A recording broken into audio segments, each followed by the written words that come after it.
నిర్మల్ జిల్లా కడెం మండలం కల్లెడ గ్రామ పంచాయతీ పరిధిలో గుర్తు తెలియని దుండగులు గుప్త నిధుల కోసం తవ్వకాలు జరిపారు. దోస్తునగర్ సమీపంలో దట్టమైన అటవీ ప్రాంతంలో గుట్టపైన పురాతన శ్రీ లక్ష్మీ నరసింహస్వామి ఆలయం ఉండగా ఆ గుహలో తవ్వకాలకు పాల్పడ్డారు. అటవీ ప్రాంతంలో ఉన్న దేవాలయం కావడంతో నిత్యం పూజలు జరగకపోవడాన్ని గమనించిన దుండగులు పక్కా ప్లాన్తో గడిచిన నెల రోజుల్లోపే ఈ తవ్వకాలు జరిపినట్టు భక్తులు భావిస్తున్నారు. పూజల కోసం ఆలయ పూజారి నరేష్ దంపతులు భక్తులు ఆలయానికి వెళ్లిన సమయంలో తవ్వకాలు జరిపిన ఆనవాళ్లు గుర్తించారు. ఈ విషయంపై స్థానిక పోలీస్ స్టేషన్లో ఫిర్యాదు చేశారు.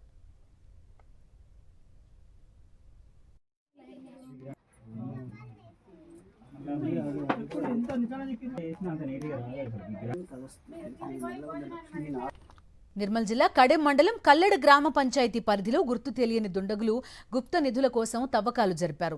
దోస్తునగర్ సమీపంలో దట్టమైన అటవీ ప్రాంతంలో గుట్టపైన పురాతన శ్రీ లక్ష్మీ నరసింహస్వామి ఆలయం ఉండగా ఆ గుహలో తవ్వకాలకు పాల్పడ్డారు.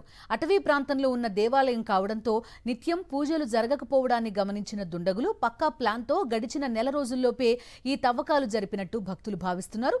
పూజల కోసం ఆలయ పూజారి నరేష్ దంపతులు భక్తులు ఆలయానికి వెళ్లిన సమయంలో తవ్వకాలు జరిపిన ఆనవాళ్లు గుర్తించారు. ఈ విషయంపై స్థానిక పోలీస్ స్టేషన్లో ఫిర్యాదు చేశారు.